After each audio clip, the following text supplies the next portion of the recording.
तो ये है Barlai station. I am scrap free station, station superintendent.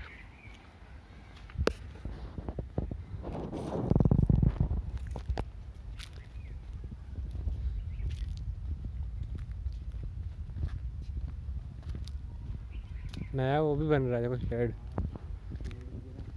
मतलब यहाँ पे पट्टी डाल लेंगे सोच रहे हैं, मेरे को लग रहा है ये लोग इस जगह पे। नीचे आ गए ना, वहाँ ऊंचा कर दिया वाला स्टेशन आएगा तो इधर पटरी डल जाएगी पूरी।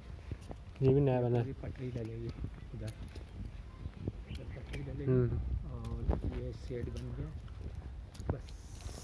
ये ऐसे पूरी पटरी डल के चली जाएगी। यहाँ तक बना दिया ना इन्हें, देखो लंबा पेडल ब्रिज भी लंबा बनाया है।